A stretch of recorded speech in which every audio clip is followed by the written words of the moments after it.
let's begin. First question, what is fasting? Fasting involves two areas, the physical and behavioral. We fast physically and we fast behaviorally. As for fasting physically, it is from three things: food, drink, and who dares to tell me the third one? وَمِن شَهْوَتِهِ. Physical touch? Yani, that's part of it. So, sexual activity. You got to say it more broader. Sexual activity. So we're going to talk about that a little bit and explain it. The second part is to fast from certain behavioral activities, and they involve our tongue and our actions. So, when you hurt someone, fast from that. Your tongue, you want to swear at someone, stop that. You want to say something that is haram or backbite, stop it. So we fast in our behavior, in our manners, in our etiquettes, and with our tongues. If you do haram things in Ramadan and you say wrong things or your actions are not good, if you haven't broken your fast, what they do, sins, they don't break your fast, but they diminish and decrease the rewards that you accumulate. It gets rid of them. Some people, depending on how many sins and wrong things they do in Ramadan, they may end up with a day of fasting. All they get out of it is just thirst and hunger. It'll count for them that they fasted, but no reward. And some of them half the reward, some of them 100%, some of them 3/4. So do your best, inshallah. That's fasting. We fast by abstaining from food and drink and sexual activity from the moment the sun or the break of dawn, the first break of dawn, as soon as the first bit of light appears in the horizon, until sunset. Then at night we eat and drink and engage in halal sexual activity again.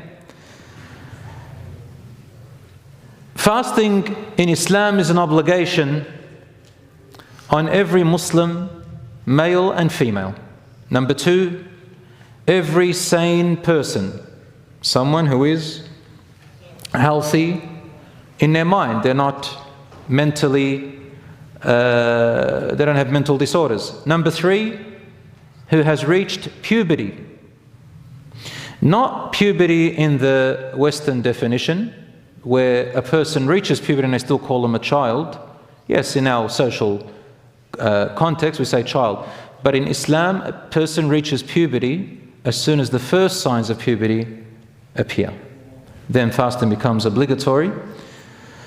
Also, a person who is able, physically, you're able, you're not ill, you're not sick, you're able of fasting, you're not too old where your body is weak. And finally, you must make the intention to fast. How many were there? Muslim, sane, puberty, able, intention. 5 things. Fasting is optional. For who? For a child who is, what we say in Sharia terms, mumayyaz, which means is about 7 years old and above. Between 7 years old and puberty, a boy and a girl, it is optional for them to fast, and we encourage them to get used to it. However, if they don't want to fast, we cannot force them, because it's not obliged on them. And if they do fast, they are rewarded for their fasting, and their fasting is accepted by Allah. But if they choose to break it, no sin upon them. Does that make sense?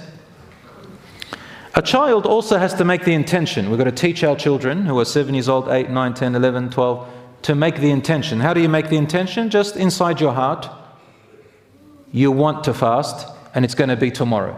So the night before they say, okay, I'm fasting tomorrow. They don't have to say it, but just intend it.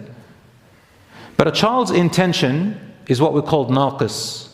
It's not full intention. What does that mean? It means that they can change their intention at any time and there's no problem. Different to the adult. It is also optional for a person who is able but has a minor sickness or is on travel.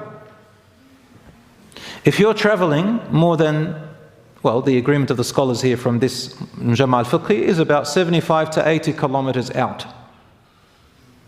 If you're out that way, not for work, but you've gone to make safar, to stay there, or you've gone on this travel for, a one-off thing or a two-off thing, not a regular, like not a person who goes out for their work and comes back every day.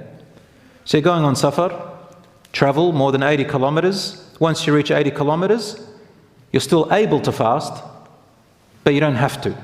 It's optional. And if you are sick but not too sick, it's also optional for you to fast or not fast. We're going to talk about these shortly a bit more. Another one who is optional for them to fast or not is a pregnant woman and a breastfeeding woman. A woman who has a mother who is pregnant, or a mother who is breastfeeding a child, a baby that is still under 2 years old. I will explain this more shortly. Number 5. Before being able to fast Ramadan has to arrive, of course. And the way that Ramadan begins, I'm just going to say it quickly without technicalities and all the issues surrounding it.